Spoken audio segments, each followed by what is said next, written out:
Be blessed by the divine. How my wife survived breast cancer treatment with whole food, plant-based diet. We could not believe the oncologist when she told us that my wife had breast cancer.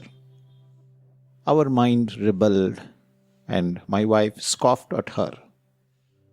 She tried to empathize, and that made her more belligerent.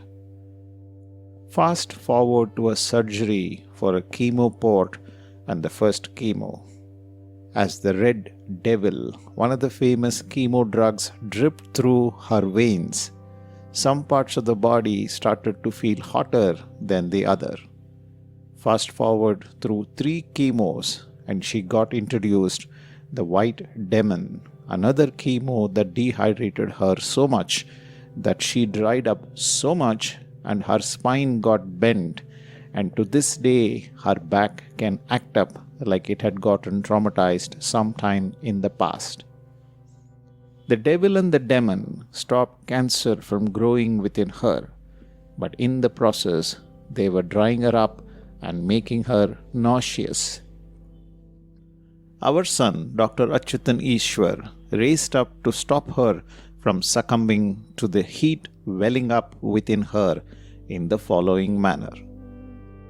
He would give her a green juice first thing in the morning made from homegrown garike hullu, pudina or coriander leaves.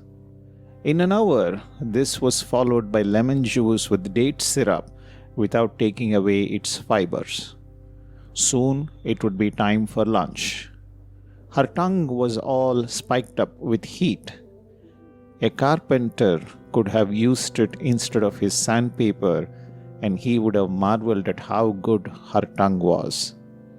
So she was given smoothies made with muskmelon or a bowl of cooled rose apples, cooled soursop.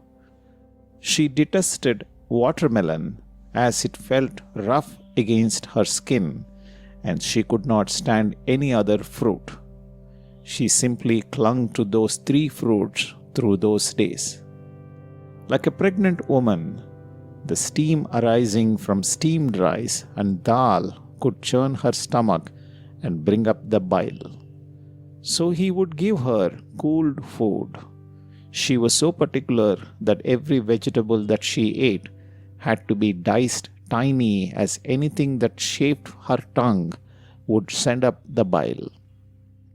So cooled, diced, small, or sometimes ground up food that left no trace of remnants on the skin were the way food got prepared for her.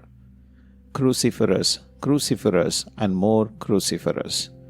Vegetables galore as sabjis, soups, juices, but all as whole as she could use them. Our son would keep finding ways of making her eat them up and put his sisters and my mother-in-law on duty to ensure she ate them. Our youngest daughter took pains to understand how just so she wanted food and would ensure that food was always palatable for her. Fruits as snacks, as appetizers, as fillets, in juices, as face mask, as eyelid mask, as body lotion, as tea snack, as bedtime snack, fruits all the way, always. The effect of all this was that she quickly could keep pace with the chemo and radiation, allowing them to do the good work of stalling cancer, but protecting her from the horror of heat. The food also helped to rebuild the good cells lost in the general onslaught. We know this as our neighbor in the hospital did not survive the heat. You see, it is not enough to just kill the cancer cells. You need to grow good cells back before the heat can kill you. And only whole food, plant-based diet can do it, as these are the most cooling, body-friendly, cell-friendly, life-giving, godly food. We would never ever be tempted by any other kind of food ever in our life. Visit sampurnaahara.com to learn more. Be blessed by the divine.